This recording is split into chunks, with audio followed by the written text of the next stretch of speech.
This week, we will continue our discussion of energy.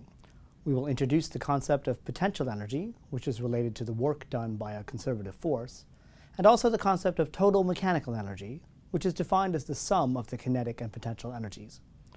We will demonstrate that the total mechanical energy of a system remains constant if only conservative forces are acting. This is known as the principle of conservation of mechanical energy. We will also see how the work done by any non-conservative forces causes the total mechanical energy of the system to change, usually causing mechanical energy to be lost from the system. Finally, we will see how graphs of a system's potential energy as a function of position provide an elegant way of understanding the behavior of the system for a given value of the total mechanical energy. We're now going to introduce the concept of potential energy. Let's begin by considering a system where a conservative force is acting. So I'll consider a conservative force, which I'll call F sub c. Okay? So for such a force, the work integral is path independent. So the work integral for this force is the integral of F sub c dot ds, which is the path going from point A to point B. And for a conservative force, this integral does not depend upon the path from A to B. It's independent of A and B. So it depends only upon the endpoints. Okay, so this is a path independent integral. And since it depends only upon the endpoints, I can write it, since it's going to be an integral from point A to point B, this integral must be equal to some function of the final point, so some function of r sub b minus some function of the initial point, r sub a. And just because it's an integral from A to B, and so in our usual way of evaluating a definite integral, it's going to be equal to some function of rb minus some function of ra, since the integral depends only upon the endpoints. Now, let's call this function. I'm going to make a sort of funny choice here. So let's call this function minus u as a function of position vector r. And we'll see the reason for this funny choice of minus sign in just a moment. And so now with this definition, my work integral, which again is the integral of f sub c dot ds from point A to point B, is now minus u of rb minus u of ra. So in other words, that's minus u of rb. So minus minus gives me a plus u of r sub a. Okay? For shorthand, I can write that as minus u sub b plus u sub a. Okay? And since we start out at point A and go to point B, notice that I can also write this as the negative of the change in u. Since the final value of u is u at b, and the initial value is u at a, so this minus ub plus ua is equal to minus delta u, the change in u, as we go from the initial to the final position. Okay? And note that, in addition to that, given that this is the work integral, I can summarize that by writing that. So I'll just say, note that delta u is equal to the negative of the work done, going from point A to point B. Now, let's write the work kinetic energy theorem using this newly introduced u function. Okay, so the work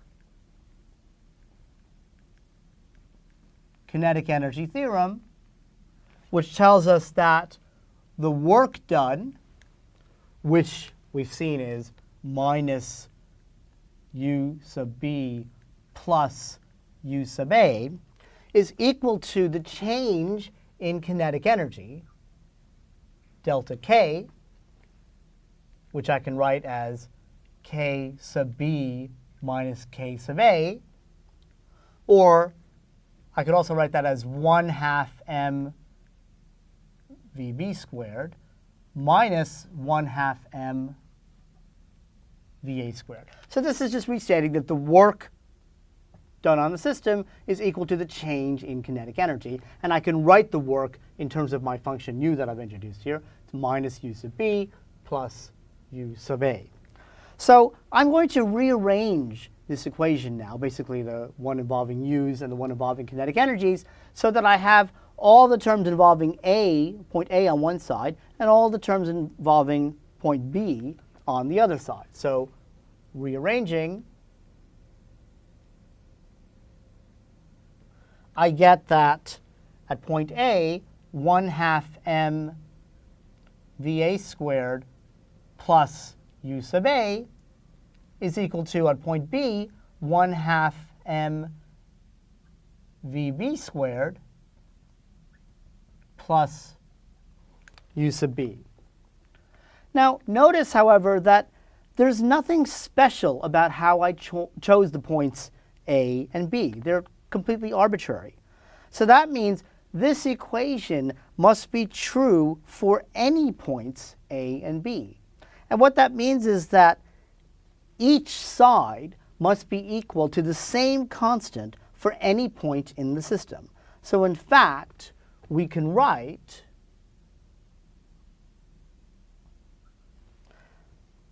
that k plus u for any point must be equal to some constant, which I'm going to call E sub mech. So k here is the kinetic energy. U is my function that I introduced, and we're going to call it the potential energy. And E sub mech, and remember, this E sub mech here is a constant. E sub mech is something that we call the total mechanical energy. Now, what we've done here is that we've shown that the total mechanical energy, which is the sum of the kinetic energy and the potential energy, is a constant under the action of a conservative force. In other words, if we look at this equation and look at how it changes with time, the change in the kinetic energy plus the change in the potential energy is equal to the change in the total mechanical energy. And this is 0 for a conservative force.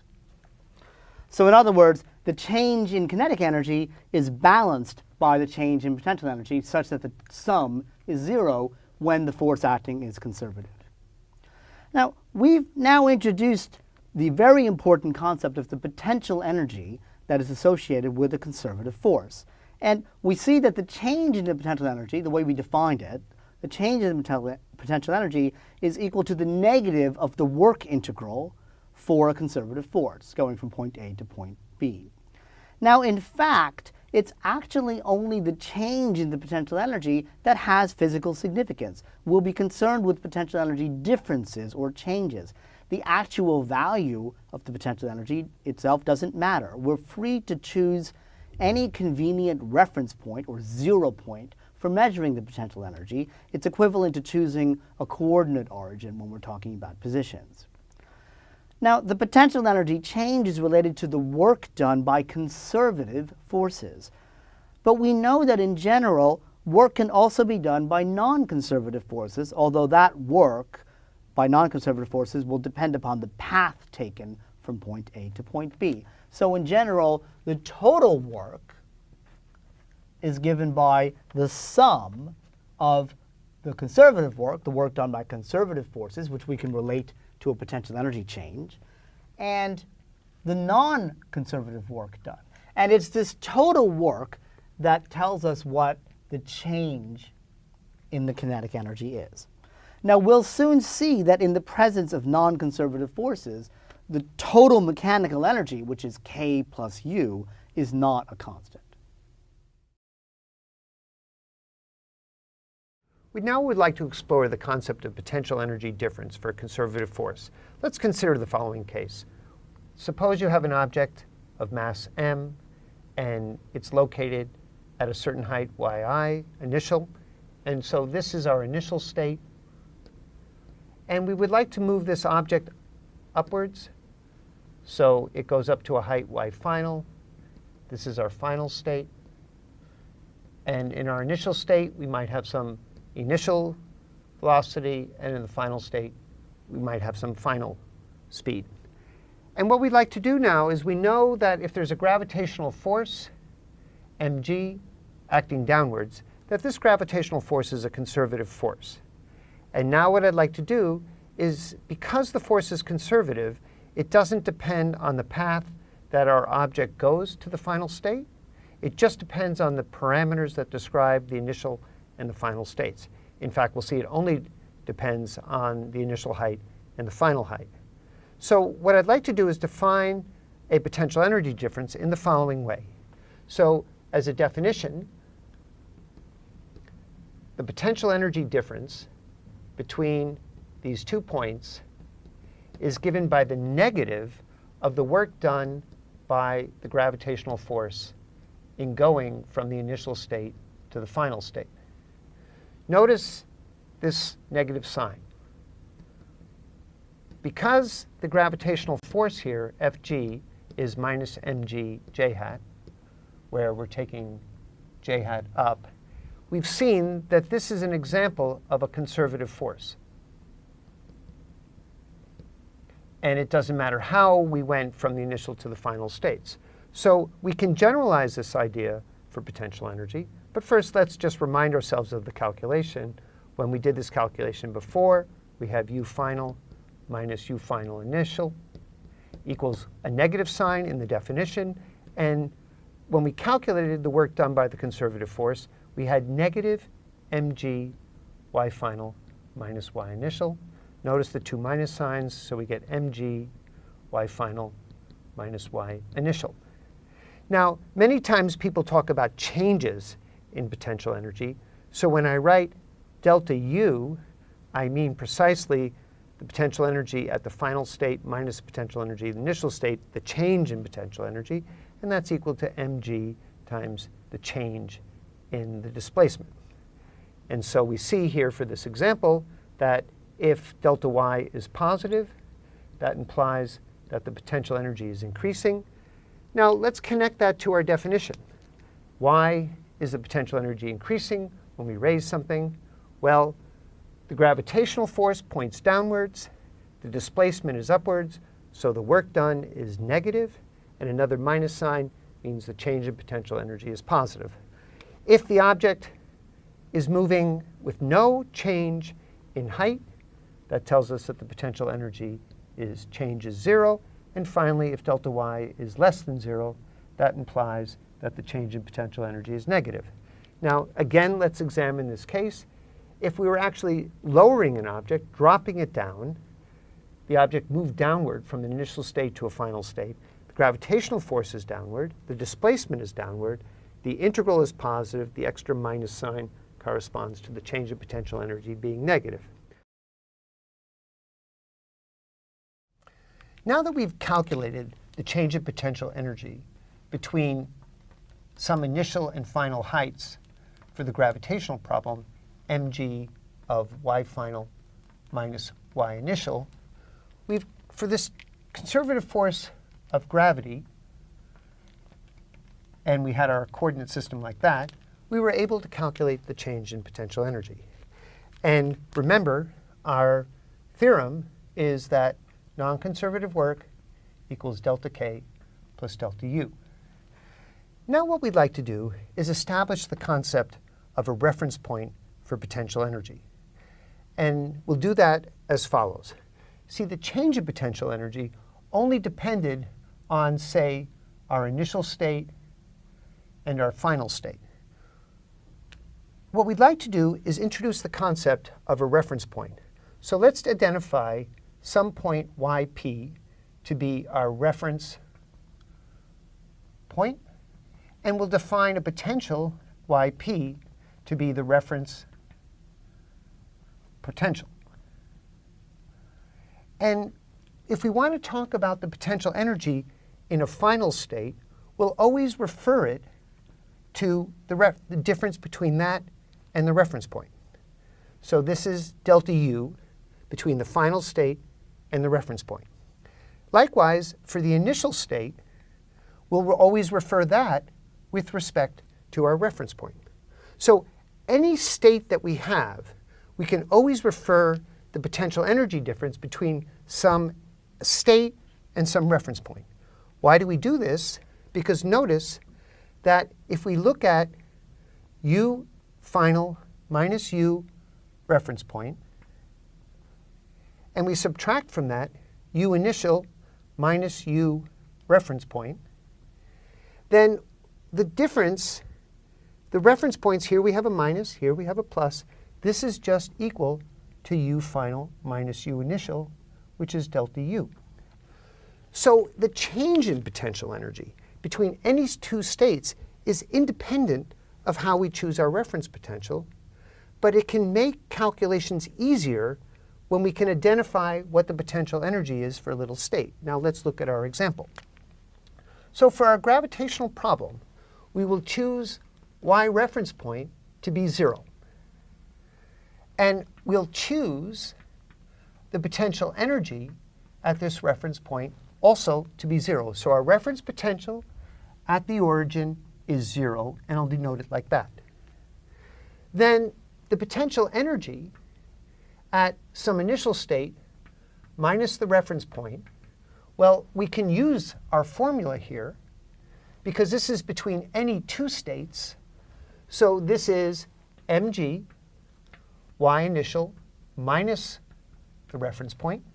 But our reference point was 0, and so we see that u initial minus y reference point, which was also 0, is just equal to mg yi. And so we have the statement that the potential energy difference between our initial state and the reference point is just mg, where yi is the height that the initial state is above the reference point. In a similar way, we have u final is mg y final, and so we see we recover what we expect. This is just mg y final minus y initial. Now, this we can generalize just a little bit by saying that for any, let's write that for our mass, which is for any height y, our potential energy function for the gravitational force, u of y, is equal to mgy. That's a formula that many of you have seen before, but it's very important to note that with this formula, u of 0 equals 0, because that's our reference point. And that becomes our potential energy function for the gravitational force. Now, our next step will be to do the same thing for spring forces and inverse square gravitational forces, and we'll also look at graphical analysis of this function.